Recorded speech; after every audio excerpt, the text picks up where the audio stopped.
হাত দিয়েছি। শহরের হইহল্লা আমার ভালো লাগছিল না। লেখাটা শেষ করব বলে নিরিবিলি একটা জায়গা দরকার ছিল আমার। রেমরাচাই চৌধুরীদের কমলছড়িতে একটা ভিলা আছে জানতাম। ওর সঙ্গে টেলিফোনে কথা বলে সিধে কমলছড়ি চলে এলাম। কবে এসছেন? যামিনী রঞ্জনের কণ্ঠস্বর কেমন গম্ভীর শোনাল। এসেছি গত পরশু বিকেলে, বললাম। চারিদিকে তাকালাম। দূরে চেঙ্গি নদী, নদীতে একটি সাম্পান। ধূসর কুয়াশার ভিতর দৃশ্যটা কেমন অলৌকিক দেখায়। একটা সিগারেট ধরাবো কিনা ভাবলাম। বুঝেছি। তা আপনি মাইসাং চৌধুরী নাম শুনেছেন তো? যামিনী রঞ্জন জিজ্ঞেস করলেন। হ্যাঁ হ্যাঁ, শুনেছি। তিনি রেমরেচাই চৌধুরীর ঠাকুরদা। হ্যাঁ, এই কমলছড়িতে এককালে মাইসাং চৌধুরীর বিস্তর প্রভাব প্রতিপত্তি ছিল। আগে তার পরিবার মাটিরাঙ্গা ছিলেন, পরে কমলছড়ি চলে আসেন। দ্বিতীয় বিশ্বযুদ্ধের সময় বার্মায় বাঙালি কুলি সরবরাহ করে মাইসাং চৌধুরী বিস্তর অর্থসম্পদের মালিক হন। কমলছড়িতে টিলা ইজারা নিয়ে একটি ভিলা তৈরি করেন। বলে যামিনী রঞ্জন চুপ করে রইল। একটু পর এদিক ওদিক চেয়ে লোকটা বলল, আমি আমার বাপ ঠাকুরদার কাছে শুনেছি মাইসাং চৌধুরী লোকটা নাকি আজা উন্মাদ ধরনের ছিলেন। বুনো শিয়াল পুষতেন, যেজন্য স্থানীয় লোকেরা মাইসাং চৌধুরীর টিলাকে বুনো শিয়ালের টিলা বলে। মাইসাং ভিলার পিছনে বাঁশবনের ভিতরে একটি দালানে মধ্যরাতে গুপ্ত তান্ত্রিক সাধনা করতেন মাইসাং চৌধুরী, অবশ্য অতি গোপনে। এই সাধনাই তার জীবনে কাল হয়ে দাঁড়ায়। কিভাবে? আমি কৌতূহল বোধ করি। গল্পের আবহ পাচ্ছি। আমি কেবল বৈজ্ঞানিক কল্পকাহিনীই যে লিখি তা নয়, রহস্য গল্পও লিখি।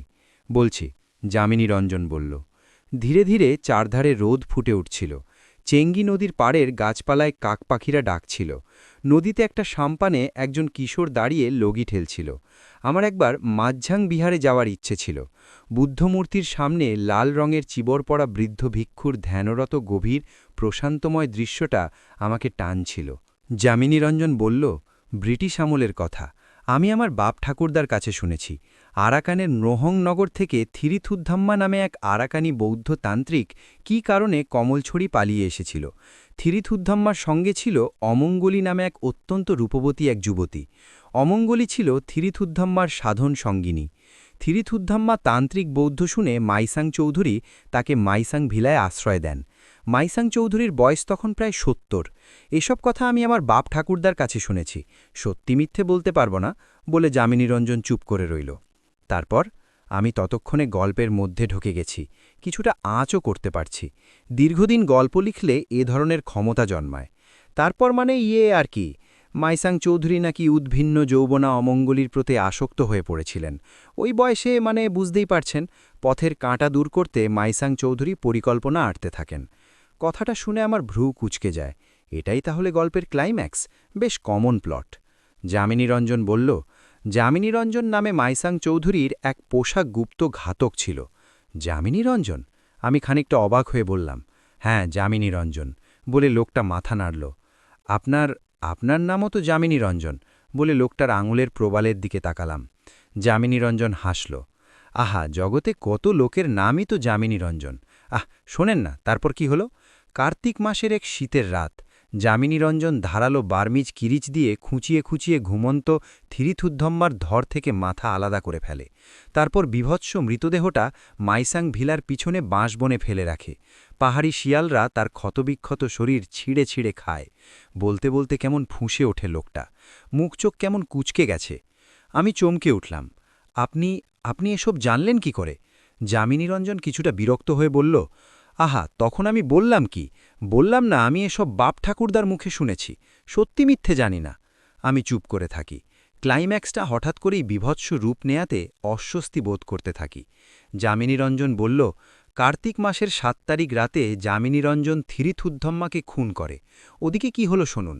অমঙ্গলী থিরিথুদ্ধম্মার সাধন সঙ্গিনী ছিল বটে, তবে থিরিথুদ্ধম্মার মৃত্যুর পর অমঙ্গলী বৃদ্ধ চৌধুরীর মনোরঞ্জনে ব্যস্ত হয়ে ওঠে।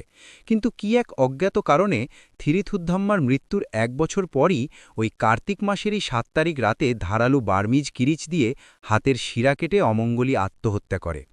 ওহ, বেশ গোছানো প্লট। আমি গল্প লিখে আনন্দ পাই, আর যামিনী রঞ্জন গল্প বলে আনন্দ পায়।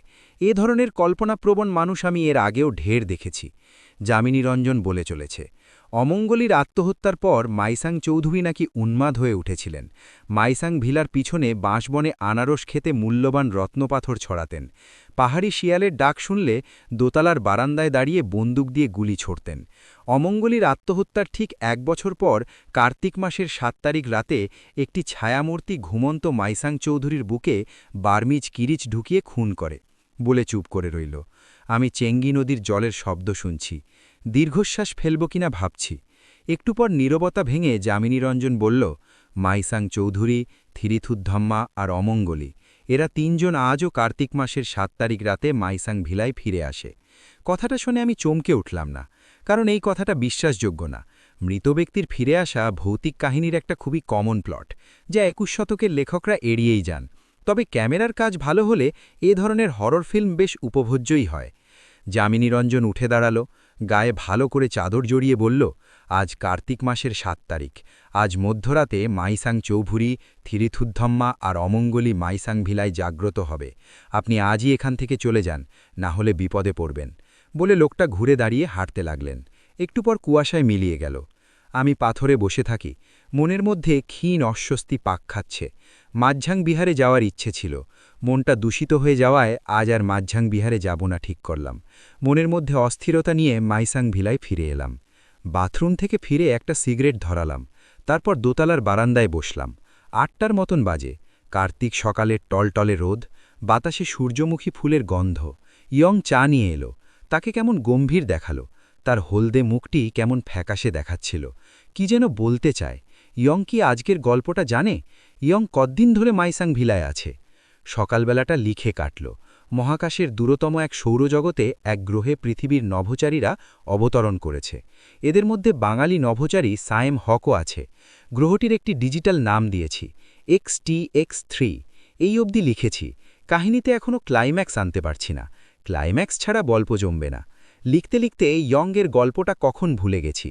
দুপুরে খেতে বসে দেখি ইয়ং ছোট ছোট পাহাড়ি আলু দিয়ে বনমোরগের মাংস রেঁধেছে। ঝাল ঝাল ছাদ, লালচে ধোঁয়া ওঠা জুম ভাতের সঙ্গে মাখিয়ে খেতে ভালোই লাগছিল।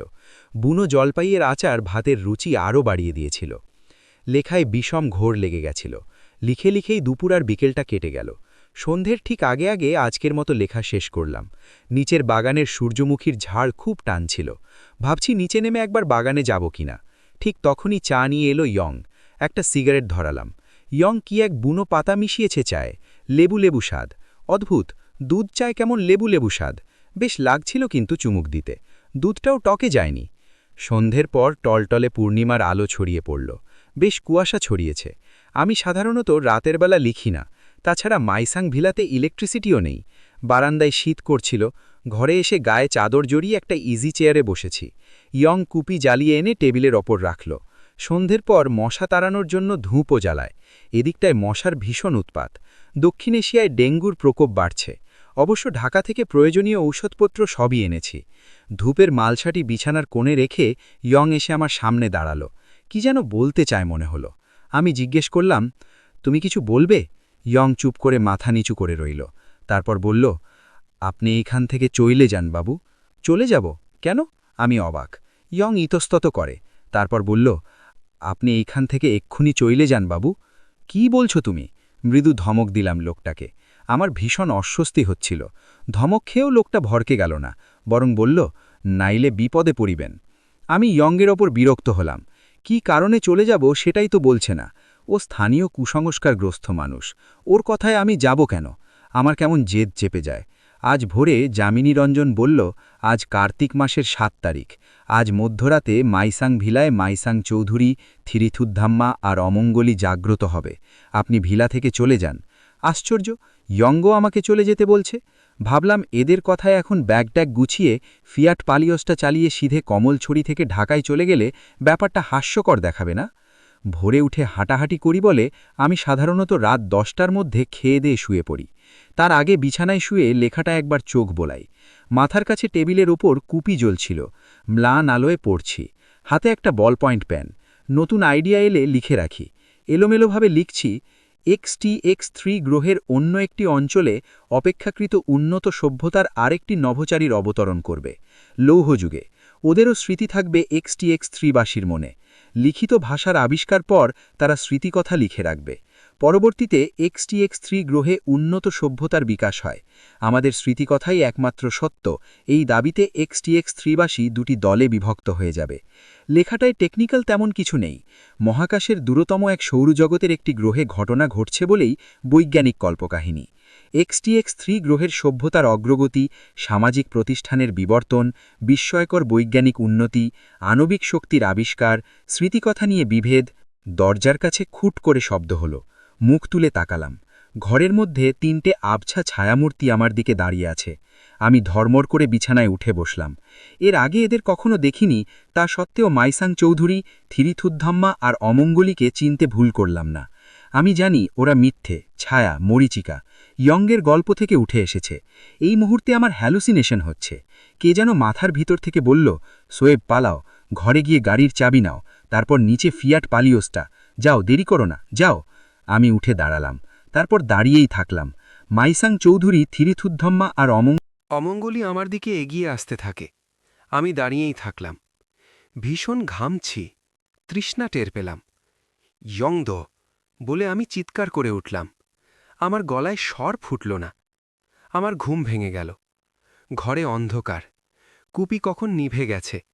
জানালার কাছে জ্যোৎস্নার আলো, বাতাসে হালকা ধূপের গন্ধ। এখন কটা বাজে? টেবিলের ওপর হাতঘড়িটা আছে। আন্দাজে হাত বাড়ালাম। 3টে বাজতে 10 মিনিট। লেখাটা পড়তে পড়তে কখন ঘুমিয়ে পড়েছিলাম। টেবিলের ওপর একটা জাগ আর গ্লাস। অসম্ভব তৃষ্ণা পেয়েছে। পানি খেলাম। আজ রাতে আর ঘুম হবে না। গায়ে চাদর জড়িয়ে একটি সিগারেট ধরিয়ে বারান্দায় চলে এলাম। আকাশে পূর্ণিমার ধবধবে সাদা আলোয় কুয়াশার মিশেল। বেশ শীতও করছি।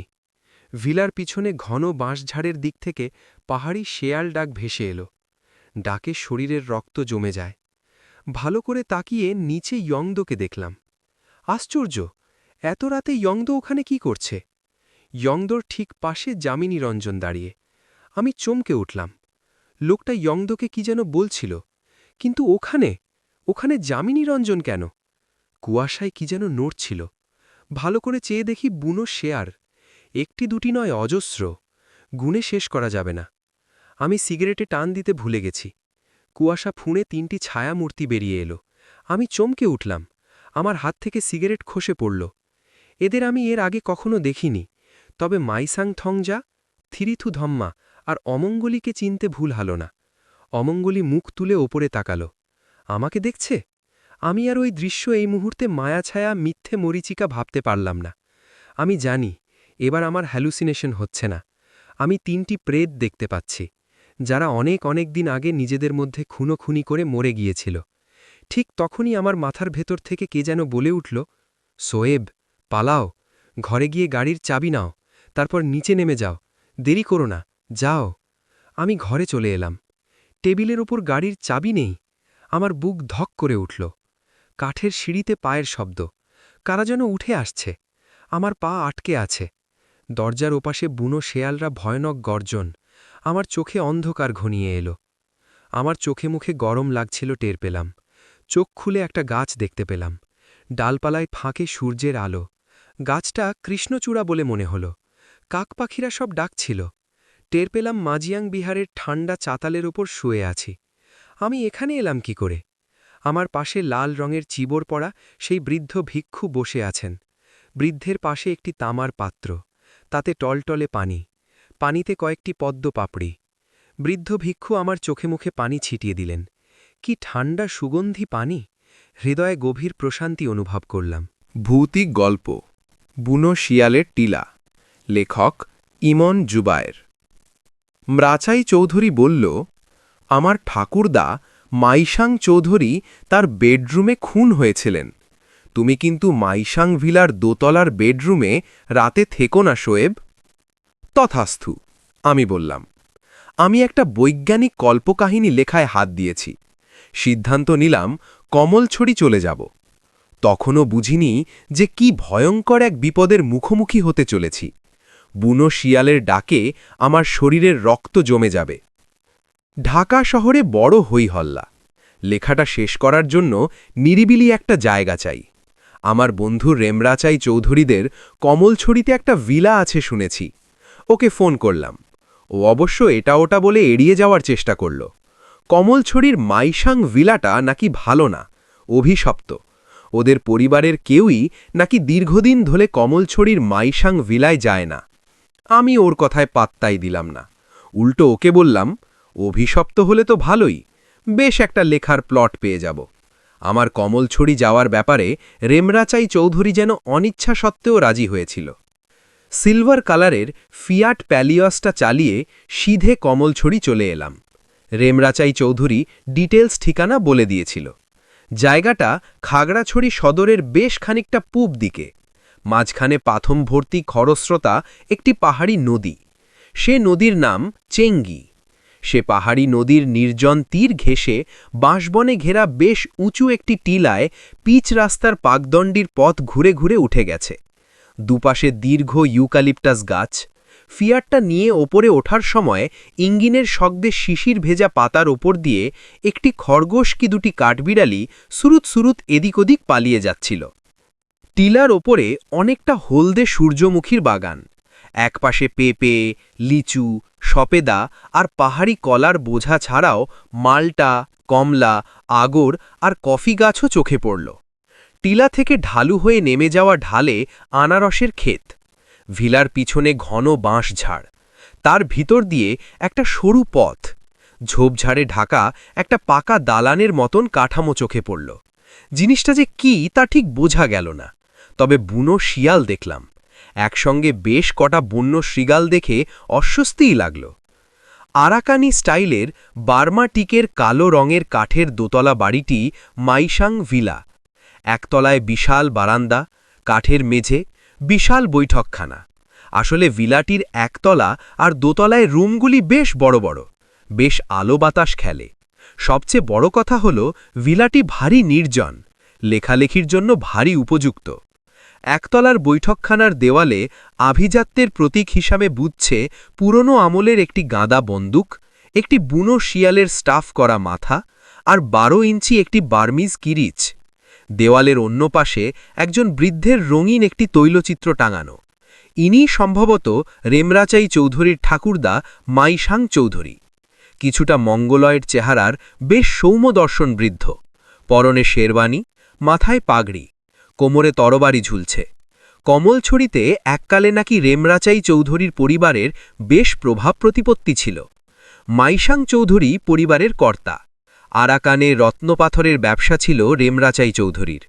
আমি রেমরাচাই চৌধুরীর মুখে শুনেছি ইনিই ব্রিটিশ আমলে মাইসাং ভিলাটি তৈরি করেছেন। রেমরাচাই চৌধুরী যে ঠাকুরদার গল্প করত তা কিন্তু নয়, বরং কি এক অজ্ঞাত কারণে এড়িয়েই যেত। রেমরাচাই চৌধুরী পরিবার পরিজন নিয়ে ঢাকাতেই থাকে। পাকিস্তান আমল থেকেই নাকি তারা কমলছড়ি আসে না। কেন আসে না সেও এক রহস্য। মাইসাং ভিলা দেখাশোনার জন্য একজন কেয়ারটেকার আছে। ছোটখাটো হলুধাবো গড়নের মাঝবয়সী স্থানীয় আদিবাসী লোকটার নামটি ভারী অদ্ভুত, ইয়োংদো। জানি না সঠিক বানান লিখতে পারলাম কিনা। ইয়োংদো সব্যসাচী ধরনের লোক। বাগানে মালির কাজও করে দেখলাম। টিলার খাড়া ঢালে আনারসের খেতে উবু হয়ে বসে থাকে। ওই গড়ানো ঢালে কিভাবে যে শরীরের ভারসাম্য ধরে রাখে সেটাও একটা বিস্ময়। আমি আবার ঘন ঘন চা খাই।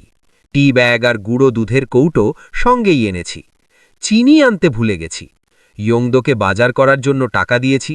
কাছেই একটা বাজারে গিয়ে বাজার টাজার করে ফিরে আসার সময় 1 কেজি চিনিও নিয়ে এলো। লোকটা বাংলা বলতে পারে কিনা সে বিষয়ে আমার খানিকটা সন্দেহই ছিল। তবে বাজারের টাকা ফেরত দেওয়ার সময় বুঝলাম ইয়োংদো কেবল বাংলা ভালোই বোঝে নয়, চমৎকার বাংলা বলতেও পারে। কার্তিক মাসের শুরু। সকাল সন্ধ্যায় টিলার বাঁশঝাড়ে আর আনারসের ক্ষেতের ওপরে হালকা কুয়াশা ছড়িয়ে থাকে। দোতলার পূব দিকের বারান্দায় বসে লিখি। গায়ে উষ্ণ রোদ এসে পড়ে। ভারী আরাম লাগে আমার। কমলছড়ি মাস দুয়েক থাকব। আশা করি ততদিনে লেখাটা শেষ করে ফেলতে পারব। কমলছড়ি আসার পরদিন সকালেই রেমরাচাই চৌধুরীর ফোন পেলাম। মোবাইলে তখনও সামান্য চার্জ ছিল। কি শোয়েব, অসুবিধে হচ্ছে না তো? আরে না না, রাজার হালে আছি। তোমাদের এই ইয়োংদো কিন্তু বেশ। অস্বাভাবিক কিছু দেখলি নাকি? না না, এখনো দেখিনি, কপাল মন্দ হলে যা হয় আর কি। সাবধানে থেকো কিন্তু। আচ্ছা, থাকব। রেমরাচাই চৌধুরী কিছু বলার আগেই মোবাইলের চার্জ শেষ হয়ে যায়। যাক, সমস্যা নেই। আমি তো ওই জিনিসটা কমলছড়ি পৌঁছেই অফ করে রাখব ভেবেছিলাম। খুব ভোরে উঠে গায়ে চাদর জড়িয়ে হাঁটতে বেরোই। টিলা থেকে কুয়াশা ছড়ানো পাকদণ্ডির পথ দিয়ে ধীরে ধীরে নেমে আসি। শব্দহীন নির্জন চেঙ্গি নদীটি ভোরবেলা ছবির মতন স্থির হয়ে থাকে। নদীর পাড়ে পাড়ে বড় বড় পাথর। তারই একটার ওপর বসে থাকি অনেকক্ষণ। তরুণ বয়সে ধ্যান করতাম। সেই নির্মল অনুভূতি অনেক বছর পর আবার ফিরে পেলাম। চেঙ্গি নদীর পাড় ঘেঁষে একটা পুরাতন বৌদ্ধ বিহার। বিহারের তোরণদ্বারের ওপরে এক সিমেন্টের স্ল্যাবে বাংলায় লেখা কমলছড়ি মাৎজিয়াং বিহার। দু একটি অক্ষর ক্ষয়ে গেছে, ঠিকমতো বোঝা যায় না। তোরণদ্বারের বাঁ পাশে বিশাল একটি কৃষ্ণচূড়া গাছ। ভিতরে অপরিসর একটা সিমেন্টের চাতাল। চাতালে অজস্র শুকনো পাতা পড়েছিল। উবু হয়ে চটি খুলে ভিতরে পা বাড়ালাম। ধূপ ধূপ একটা মিষ্টি গন্ধ ভাসছিল বাতাসে। বিহারের উত্তর দিকে বড় একটা কক্ষে কাঠের একটি বুদ্ধমূর্তি, প্রায় ৮ ফুট উঁচু। বুদ্ধমূর্তির সামনে পদ্মাসনে বসে বৃদ্ধ ভিক্ষু ধ্যানে বসেছেন মনে হল। বৃদ্ধের পরনে লাল রঙের চিবর, মসৃণভাবে মাথা কামানো। গভীর প্রশান্তিময় দৃশ্যটা আমার অত্যন্ত ভালো লাগছিল। আমি নিঃশব্দে কক্ষের ভিতরে ঢুকে বৃদ্ধের পাশে বসলাম। চোখ বুঝতেই গভীর অনুভূতিতে ডুবে গেলাম। কতক্ষণ যে ধ্যানের মধ্যে কাটল। চোখ মেলে তাকিয়ে দেখি বৃদ্ধ ভিক্ষু আমার দিকে তাকিয়ে আছেন। চোখে ক্ষীণ বিস্ময়ের রেখা, চওড়া কপালে ভাঁজ পড়েছে। বৃদ্ধের পাশে একটি বড় তামার পাত্র, তাতে টলটলে পানি, পানিতে কয়েকটি পদ্মপাপড়ি। বৃদ্ধ একটি পদ্মপাপড়ি তুলে আমার দিকে ছুঁড়ে দিলেন। কি ঠান্ডা আর সুগন্ধি পাপড়ি! হৃদয়ে গভীর প্রশান্তি অনুভব করলাম। আমি তখনও বুঝিনি যে ওই মন্ত্রপূত পদ্মপাপড়িটি আমাকে ভয়ঙ্কর এক বিপদ থেকে বাঁচিয়ে দেবে। বৃদ্ধ ভিক্ষু কোনো কথা বলছেন না, কোনো প্রশ্নও করছেন না। তিনি হয়তো মৌনব্রত পালন করছেন। আমি তাকে বিরক্ত না করে একটু পর বিহার থেকে বেরিয়ে এলাম। আজও খুব ভোরে হাঁটতে বেরিয়েছি। গায়ে চাদর জড়িয়ে কুয়াশার চাদর ছিঁড়ে পাকদণ্ডির পথ বেয়ে নিচে নামছি। একটা বুনো শিয়াল ওদিকে দৌড়ে পালিয়ে গেল। মনের মধ্যে কেমন একটা ক্ষীণ অস্বস্তি হচ্ছিল আমার। রাতে একবার ঘুম ভেঙে গিয়েছিল, তারপর আর ঘুম হয়নি। ঘরে আবছা অন্ধকার, জানালার কাছে চাঁদের আলো। ঘরের মধ্যে কে যেন? ইয়ংদো? না, দরজা তো বন্ধ। বাতাসে হালকা ধূপের গন্ধ। নারী মূর্তি মনে হল। চেয়ারের ওপর রাখা আমার ব্যাগের ওপর ঝুঁকে কি যেন দেখছে। হ্যালুসিনেশন? বুঝতে পারলাম না। তারপর আর কাউকে দেখতে পাইনি। রেমরাচাই চৌধুরীর ঠাকুরদা নাকি তার বেডরুমে খুন হয়েছিলেন। আমি দোতলায় যে ঘরে থাকি সেই ঘরটাই মাইশাং চৌধুরীর বেডরুম কিনা বলতে পারব না। কই, ইয়ংদো তো এ নিয়ে আমাকে কিছু বলল না। ও কি জানে মাইশাং ভিলাটি অভিশপ্ত? কিন্তু রাতে আমি ঘরে কাকে দেখলাম? আমার মনের মধ্যে এই অস্বস্তিরই কারণ। বড় একটি পাথরের ওপর চেঙ্গি নদীর পাড়ে এত ভোরে একজন লোক বসে আছে দেখে আমি অবাক হলাম। কে লোকটা? মাঝবয়সী লোকটার গায়ে ছাই ছাই রঙের নকশাদার বার্মিজ চাদর, মাথায় কমলা রঙের নেপালি টুপি। ছোটখাটো গড়নের লোকটা স্থানীয় ক্ষুদ্র নৃগোষ্ঠীর কেউ কিনা ঠিক বোঝা গেল না। ধীরে ধীরে হেঁটে লোকটার কাছে গেলাম। বাঙালি বলেই মনে হল। বেশ কালো মুখের রং, ভাঙা চোয়ালে খোঁচা খোঁচা পাকা দাড়ি গোঁফ। আমাকে দেখে দুহাত জড়ো করে সাদলীল ভঙ্গিতে বললেন, নমস্কার। আমি মৃদু হেসে মাথা নাড়লাম। লোকটার দীর্ঘ কালো সরু আঙুল, মধ্যমায় টকটকে লাল রঙের প্রবাল। কি কারণে মনে পড়ে গেল রেমরাচাই চৌধুরীর আরাকানে রত্নপাথরের ব্যবসা ছিল। লোকটা বলল, আমার নাম যামিনী রঞ্জন, থাকি লংগদু। আমার পূর্বপুরুষ অবশ্য বার্মায় সেটেল করেছিলেন। এখন কাঠের ব্যবসা করি। লিজ নেওয়ার জন্য এদিককার জঙ্গল দেখতে এসেছি। তা আপনি? আমি আমার পরিচয় দিলাম। যামিনী রঞ্জন বলল, বসুন না। বড় একটি পাথরের ওপর আমি পা ঝুলিয়ে বসলাম। এই নির্জন ভোরে কারো সঙ্গে কথা বলতে ইচ্ছে না যদিও, তবে আমি লেখালেখি করি বলেই মধ্যমায় টকটকে লাল রঙের প্রবাল পড়া লোকটা সম্বন্ধে ভারী কৌতূহল হচ্ছিল আমার। যামিনী রঞ্জন জিজ্ঞেস করল, তা আপনি এদিকে কোথায় এসেছেন? আমি উঠেছি এই কাছেই, মাইশাং নামে একটি ভিলায়। যামিনী রঞ্জন চমকে উঠল মনে হল। তারপর অদ্ভুত চোখে আমার মুখের দিকে তাকিয়ে রইল। আমি লোকটাকে আশ্বস্ত করার জন্য চটজলদি বললাম, এখানকার চৌধুরী পরিবারের ছোট ছেলে রেমরাচাই চৌধুরী আমার বিশ্ববিদ্যালয় জীবনের বন্ধু। আমি একটা উপন্যাস